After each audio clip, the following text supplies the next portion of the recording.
of the folks that I've talked to, I mean, they're seeing 5, 6, sometimes up to 10x more engagement from these one-to-one videos than they see with their email campaigns. You're listening to The Higher Ed Marketer, a podcast geared towards marketing professionals in higher education. This show will tackle all sorts of questions related to student recruitment, donor relations, marketing trends, new technologies, and so much more. If you're looking for conversations centered around where the industry is going, this podcast is for you. Let's get into the show.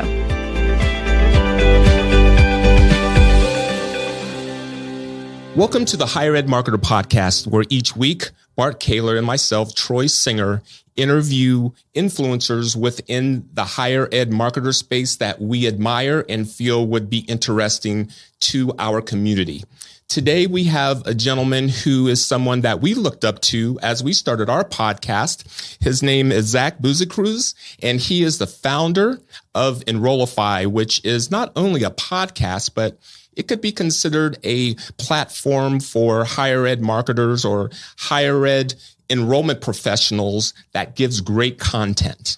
Yeah, I think that I've admired Zach for several years now. I've known him for a while. I've also been on the Enrollify podcast early on, and we make reference to that in the conversation. But one of the things I really like about Zach is because his job is focused entirely on developing higher ed content, he really has a chance to learn about a lot of new things. And so he's got a really great little thing that he does on Fridays called Fry Ideas. I've learned about some new things that I've then shared with my clients just through his little 30-minute Loom video. And I really appreciate Zach because he's a consummate learner, and he tries to find new things, especially in the digital world, in technology and utilizing those things. And a lot of people that he talks to on the podcast are leaders and vendors in providing that. But I think, regardless of that, I think Zach is just has a passion about higher ed, has a passion about enrollment. And I think you'll really hear that come through in today's conversation. Yes, and since we've already had our conversation with him, I can also say he gives some really good advice, especially for marketing for social media. And I think it would be to our listeners' advantage to really take notes and then to follow some of those recommendations. Yeah, and stick around all the way to the end because a couple of his last points, even at like 28 minutes, are gold. So don't bail early. Agreed. So here is Zach Busekrus. It's my pleasure to welcome Zach Busekrus to the Higher Ed Marketer Podcast. And Zach, my initial question to you is, how does it feel to be on that side of the microphone? It's funny, Troy. This is actually my third podcast interview. Well, third time being, I guess, in the hot seat this week. I did another podcast, and then I had a webinar, which was basically a podcast interview, and that's very, very unusual. And so I think the last time I was even on a podcast was months ago. So to answer your question a little bit directly, it's scary. It's harder when you don't have control over the conversation. Much easier to ask the questions in my experience, but it's a privilege to be here. And, I'm a big fan of all the episodes you guys have put out and what you're building here, and happy to join you for today's conversation. Thank you, Zach. And if you would tell everyone a little bit about yourself and your very relevant higher ed podcast. Well, what I like to tell folks is I get to spend most of my time talking with people that are a lot smarter than me about things that I know little to nothing about. And essentially, I just spend most of my time acting like a sponge and understanding leaders in marketing, both inside and outside of higher ed. What are they thinking about? What are the sorts of strategies and tactics that they're most excited about in any given moment? Where are they seeing success? And then I get to help sort of like translate that into context and content that, is hopefully interesting to folks, that folks might find helpful and valuable, and just find, creative ways to encourage people to adopt some of these strategies and tactics and make them work within, their unique context. So yeah, for those, I guess, who aren't aware, I founded Enrollify, and Enrollify is a robust resource of podcasts and videos and e-courses. And really sort of our mission is just to empower enrollment marketers, which we define as anyone working in marketing or admissions for a college or university, with tools and, resources and ideas for how to optimize, the resources that they do actually have to get the results that they need. So I spend a ton of my time creating lots of content, talking with folks all over the higher ed spectrum, and have a lot of fun while doing it. So that's a little bit about me and who I am and what I do. That's great. Thanks, Zach. It's good to, get back together on a podcast with you. I think you guys recently celebrated 100 episodes on Enrollify. I'm sure you're at 110 now or whatever, but I think I was episode 16. And yes, you were an early adopter, Bart. I was. We're so thankful. There were probably 3 people listening, but it's probably right. It's grown a lot since then, so I've always enjoyed listening to the podcast. I think you really talk to a lot of really good leaders, and probably some of them are crossing over with who we're talking to as well. But I know one of the things that I always really appreciate, not only your Enrollify podcast, but you also have a Fridays.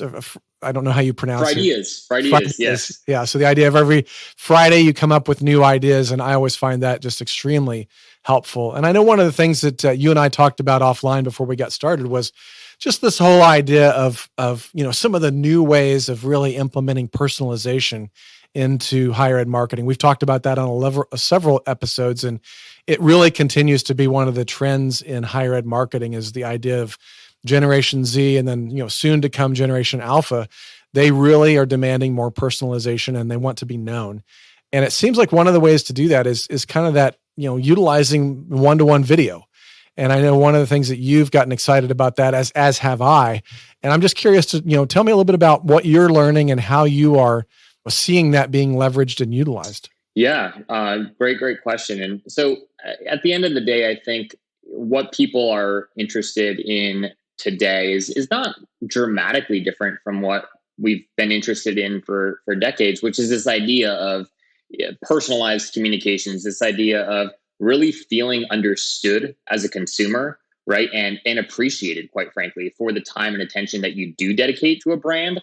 And how I think that translates to higher ed is I see students today being very interested in schools that are actually using the channels and mediums and tactics that Gen Z prefers to communicate in, and using those for something that is, can be scary, which is the journey to college, the journey to enrollment. And so the way that I see one-to-one video right now being used by schools, and the thing that excites me most is I feel like the schools that are adopting these strategies, while still relatively early, they're showing Gen Z that, like, hey, we hear you, we see you, we know that you don't want to read a 500-word email from us. We know that you don't love spending your weekends reading a 2,000-word blog article from us, even if it is a student story, right? You like video, you like short, sweet, to the point, engaging content that is entertaining, content that is inspirational, content that is educational, and it is just, quite frankly, a heck of a lot easier to produce that kind of content via video. And so to speak a little bit more practically, schools that are implementing these one-to-one video communication strategies are seeing incredible engagement right now, right? Of the folks that I've talked to, they're seeing 5, 6, sometimes up to 10x more engagement from these one-to-one videos than they see with their email campaigns, right? That's phenomenal. And I think that video as a medium has also just come a long way, right? And I think COVID is actually to thank for this. I think people are more comfortable being on camera because of all the Zoom videos that we've all had to do, that it's actually easier to get admissions counselors and folks within your enrollment management operation to adopt things like recording a quick little video to thank a student for coming to an event, or recording a quick little post-inquiry video that they then blast to, Troy after he submitted an inquiry form, whatever it might be. So I think that, the schools that are adopting these strategies right now and understanding and getting really, quite frankly, comfortable with quick, scrappy video production are the schools that are going to see wonderful engagement, especially in the, post-app part of the funnel, but also in post-inquiry. Yeah. So and a tool that I've recommended to several folks recently is GoodKind. They're doing incredible work right now trying to help colleges and universities implement one-to-one video at scale. And Yeah, their product is awesome. And Bart, I know that you've got another product that you've used that you love. So Yeah. I've been using BombBomb. We had Ethan Butte on episode 26, and I think he talked about kind of certainly that's one product. I mean, Good Kind, BombBomb. I've heard people using Vidyard. There's a lot of different products out there. Some of them are more oriented toward education and have success in those. But I think that the whole point, and this is what Ethan talked about, was the idea of this human relationship, this human ability that video gives you that, a text and an email sometimes won't. Exactly. And, I think that one of the concerns for some of the enrollment management leaders I've spoken to is like, well, my team is already doing so much. Like, you really want me to get people to record a one-to-one video? Who's got time for that? But, I think sometimes sending these quick little videos is actually easier than writing out a long email. Yeah. And it actually takes less time, right? A lot of these tools are getting more sophisticated where, they've got scripts that'll run right by the camera. So it looks like you're looking at the camera, even though you're reading off the script. So the software has come a long way. And I do think that this is a really interesting, viable solution for folks that are looking to up their game in sort of engagement land. Thank you, Zach. Speaking of mediums and where Gen Z is and communicating with them there, something that we hear a lot about is how to utilize TikTok effectively for higher ed. And I think it's said that even though we know 90% of Gen Z is on TikTok, there is a very small percentage of higher ed institutions utilizing it, or maybe even thinking that they want to go into it. I would like to hear any thoughts that you have about that. Yeah, it's funny. I was on a chat earlier today with Matt Diddlegen, who is the CEO and co-founder of Glacier, and they're a digital advertising firm out of Calgary, Canada, and they do a lot of research on this stuff. And what Matt was sharing with me is that, yeah, to your point, Troy, like 90+% of Gen Z is on TikTok, and less than 9% of higher education institutions are, right? So, talk about sort of just like a significant chasm there, right? And where the unique thing about TikTok, and I think what's hard, is that if you're a college or university and you work with a partner and you outsource a lot of your content creation to a vendor, you're used to that vendor, helping you write blog content or, create even video content on your behalf. And that's a little bit easier to do that. You can then go and, run a Facebook campaign around or an Instagram campaign around. But the thing about TikTok is like, it's so personal, and it really does require like a representative from the college or university to create the content. It's very hard to like outsource that. So where we're seeing like really interesting success is when schools find a way to essentially build like an in-house TikTok creative agency. And really what that looks like is finding students that you can pay, and you really should find a way to pay them, even if it's just, a little bit here and there, but find students that are already active on TikTok that are good content creators and invite them to help pilot your university's TikTok account. And work with them like you would your vendor partner or even sort of your in-house, marketing team, but give them autonomy, right? And let them, they understand the platform natively, right? Like in ways that, I don't even understand the platform, let alone, someone who's a VP or a college president. So give them autonomy, essentially build a little in-house creative team and say, look, and where I think a vendor could play a role is if you want a vendor to help sort of coach folks and basically give them some idea around what the content strategy over a 12-month season should look like, you could get some support there. But at the end of the day, the content creators themselves really do need to be the students at your college or university. This is not a content type that you can or should easily outsource. And I would even argue that many of your admissions counselors and folks on your marketing team might also not be the most qualified people to be creating TikToks. Yeah, I would agree with that. It seems like it's a unique platform that you have to natively kind of understand. I often tell my clients when I do different presentations with, if you're not already slam dunking it on Instagram and other things, TikTok is probably like a 300 or 400 level course.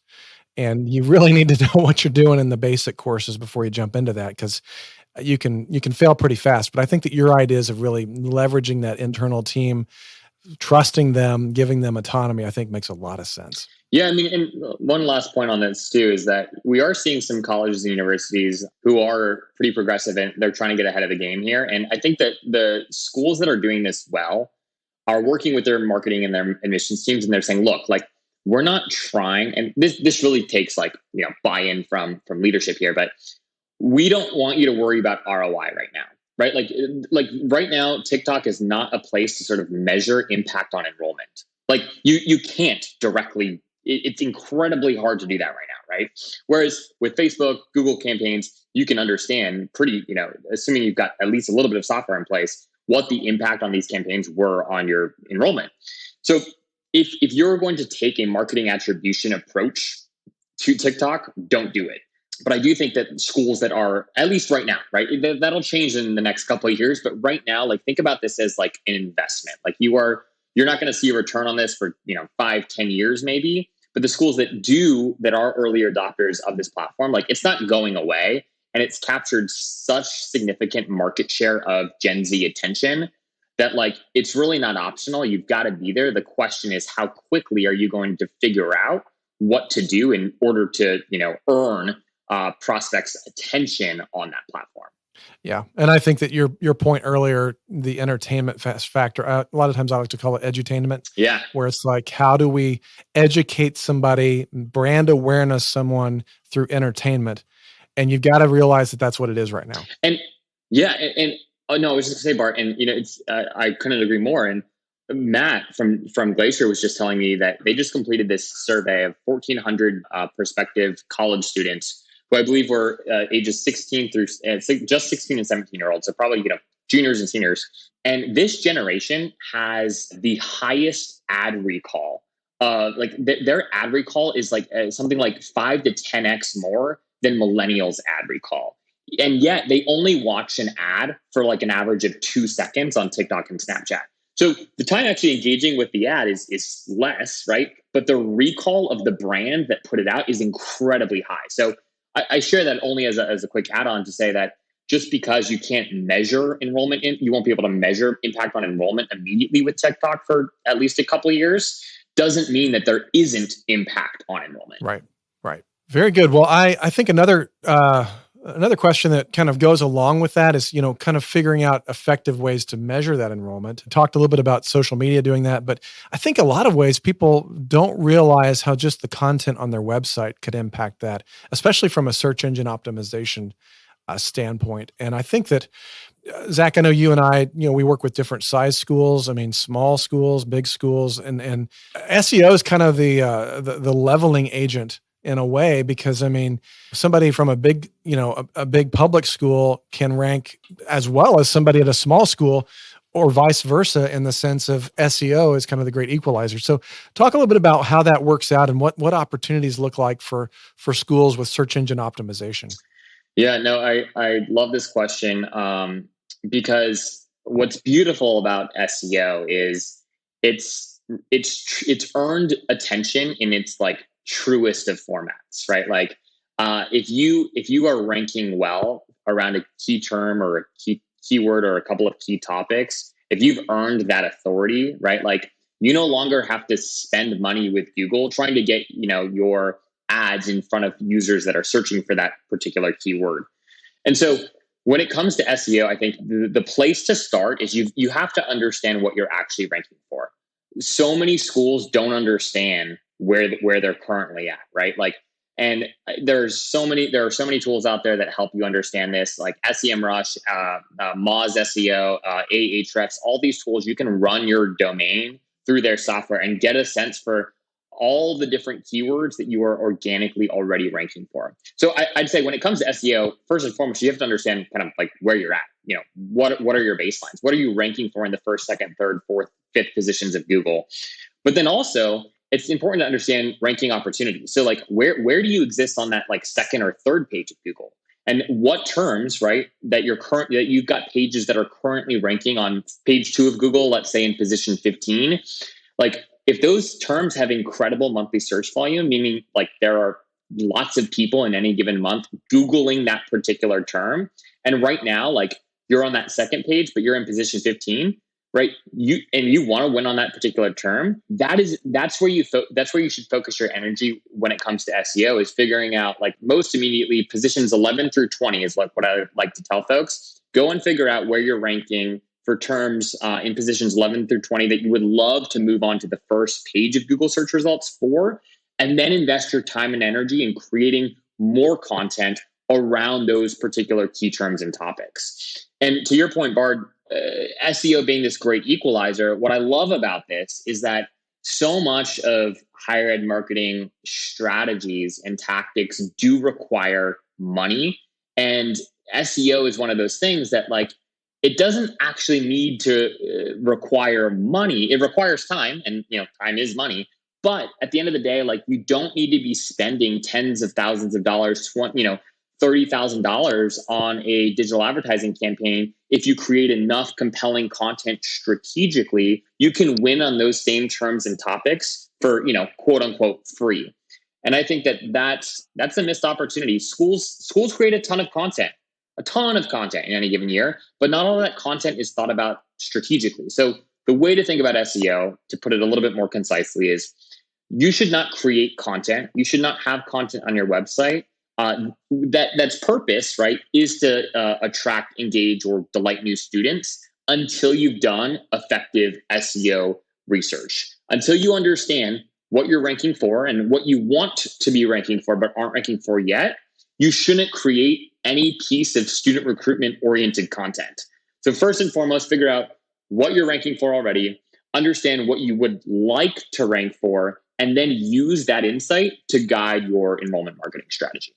That's great. That's some really, really good insight there. And I think that, schools that are going to implement that and really apply that could really see a lot of really good things come from that. And so, excellent. Thank you. Yeah. Before we wind up our podcast, we always ask at the end, Zach, is there something that you've either read or come across or maybe have implemented that someone could implement next week and see success with or move the needle with?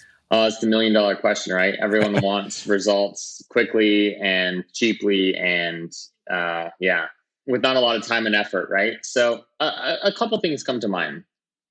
First and foremost, so Snapchat as a platform, we haven't talked so much about that. I don't know if you guys have talked with others about Snapchat, but again, in my conversation with Matt Diddleton earlier today, he was saying, hey, Snapchat's CPM is incredibly low right now, and the quality leads that they are generating, that Glacier's clients are generating right now from Snapchat is incredible. And he's saying, like, he almost doesn't want other people to know about this, because he's like, we've got schools spending $3,000 to $5,000 on Snapchat campaigns, and they're getting quality inquiries or quality event RSVPs to their campus visit days. And so I think Snapchat as a platform, again, has incredible engagement. 88% of Gen Z uses Snapchat daily. So incredible engagement. But I feel like it's one of those social channels that just doesn't get enough airtime in higher ed, even though, again, like, target audiences are there. And I do think it's because people don't necessarily understand how to use Snapchat well. I think a lot of the reason why folks don't spend money on social platforms, to your point earlier, Bart, is that they don't understand it. They don't use it themselves. So they have a very hard time understanding why a 17-year-old would use it, and or how a college or university would try to capture the attention of a 17-year-old using that platform, right? But that pool seems to be converting at incredible rates right now. And the cost per acquisition of those leads coming from Snapchat are incredibly low compared to like a Facebook or Instagram. So I would say run a Snapchat campaign. Those are also very easy to get up and running. You can take static creative and run it through Snapchat's creative tools to make it a little bit more dynamic, so it looks like a video. So there doesn't need to be like a heavy creative lift. And you can drop, $2,500 to $5,000, whatever it might be, on like a test campaign and get that up and running very, very quickly. So that's one idea. Another idea would be, I would say, like, go sign up for a free trial of SEMrush or Ahrefs or Moz SEO or other SEO tools, and run your domain through these software tools. You can cancel the subscription right before you're charged if you don't want to keep paying the $50 to $100 a month or whatever it costs, right? But that intel on understanding, oh my gosh, who knew that we were ranking for best liberal arts college in Wisconsin with great student to faculty ratios or something like that. Like, if you might be winning on terms that you don't even know that you're winning on. And if you are winning on those particular terms, the pages that are ranking well for those terms, right, you sure as heck better have great conversion opportunities on that page. You should have a chatbot on that page, a simple live chat feature, at the bare minimum, a form, right? An inquiry form that makes it really easy for prospects to, raise their hand and say, I'm interested in learning more. Oftentimes, schools spend so much time thinking about their homepage, thinking about their formal inquiry page, that they forget the fact that a lot of their ranking pages are major or program pages, and a lot of the major and program pages don't actually have simple forms embedded on that page. Oftentimes, those pages have CTAs that redirect to other forms, right? But go figure out where you're ranking for right now and make sure that those pages have very, very easy, frictionless ways for people to raise their hand and say, I want to learn more about your school. That's something that any school, no matter your size, no matter your budget, can do. And you could do something like that within a 24-hour period of time. So those are my two ideas for you. That's a great point, Zach. And I'll just build on that last one. There was a blog post on a school website that we were working on that we were unaware of, but it was something about, it was a Bible college, and it was about church planting, and there's a big movement around that, and a lot of people searching on that. Well, that particular post had more traffic on it than the homepage and all the other pages combined. Yeah. And the missed opportunity, because no one knew about that. I think a professor put it up, and that's just the way it happens sometimes, is that there wasn't a call to action to their graduate level stuff that they were selling about church planting. And so when we changed that and implemented that was made a big impact, because all of a sudden you've got all these people coming to the website. So again, to your point, not only using things like SEMrush and these other tools, but also looking at your own Google Analytics to figure out what do we have traffic naturally coming to already, and how can we really make sure that we are ready for that traffic and converting it when it's there. Yeah, one of the things that we like to say to folks all the time too is that, schools spend so much time thinking about how to get people to their website, right? So much time, so much energy, so much money. And then oftentimes, once you get somebody to the website, it's well, what do you want them to do, right? How do you ensure that now that you've got them here, you got the visit, you got the attention, how are you ensuring that you're guiding the prospect to the information that he or she is looking for in as quickly a way as possible? And and how do you, at the end of the day, ensure that their experience, they can navigate through your site in the way in which they want to navigate it? And I think that's the ultimate goal. The ultimate goal is, how do you essentially ensure that you have personalized, down to the individual prospect as best as you can, the journey to enrollment? And how do you ensure that you've got the technology, the infrastructure necessary to make that as easy as possible, given all the other things on your institution's plate. So love that idea. It's not just about, figuring out how to get people to your website. You got to figure out what to do with them once they're there. Right. Perfect. Wonderful content that you brought today, Zach. And we really appreciate you coming on to the program and bringing the knowledge and the energy that you bring weekly on your podcast. So if you would, before we go, please, if you would, tell everyone how they could contact you if they would like to, and publicize Enrollify one more time. Yeah, you can get in touch with me at Zach, ZACH, at Enrollify.org, or you can follow us on, we're on all social media platforms, and you can just head on over to Enrollify.org. We've got tons and tons of free resources. So one of the things I like to tell everybody is you can't buy anything from Enrollify. So, there's nothing that Enrollify is trying to sell you other than really, really great content. We help pay for that content with our amazing partners and sponsors, but we're, at the end of the day, trying to build a ton of free resources to help enrollment marketers who are working, as single man or single woman shops, and or, large public institutions that got, massive teams of marketing and admissions professionals. So if you got e-courses, podcasts, videos, lots more at Enrollify.org. But thank you guys so much for the time. This has been a blast, and big fan of what you guys are building. Troy, recently came into contact with you, but Bart, I've known you for a while and really, really respect all the work that you do. And thank you guys for creating a space for these conversations to happen. Thanks, Zach. Appreciate you being on here. This has been great. Yeah, that's our pleasure. Bart, do you have any parting words before we wind this episode up? I don't have many because I think that, Zach was so articulate on so many things, ranging from, using video for one-to-one personalization to talking about TikTok and Snapchat and some of the other social media opportunities. And then just kind of getting into the whole idea of how to really start leveraging SEO with some of the free tools that are out there. I think that doing SEO and then really trying to convert people where they are, I think those are all excellent points. I think that I would just encourage people just to kind of follow Enrollify, start taking advantage of those free resources. I know a lot of the listeners that we have on here have taken advantage of the resources that Keeler Solutions has on our blogs and on our podcast and different elements. But, check out Enrollify, because I think they've kind of been a little bit more of a clearinghouse for a lot of content, their original content, but also other content as well. So I would just encourage everybody to check that out and follow Zach. The Higher Ed Marketer Podcast is sponsored by Keeler Solutions, an education marketing and branding agency, and by Think Patented, a marketing execution company specializing in printing and mailing solutions for higher ed institutions. On behalf of my co-host, Bart Kaler, I'm Troy Singer. Thanks again for joining us. You've been listening to The Higher Ed Marketer. To ensure that you never miss an episode, subscribe to the show in your favorite podcast player.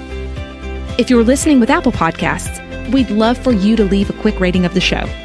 Simply tap the number of stars you think the podcast deserves. Until next time.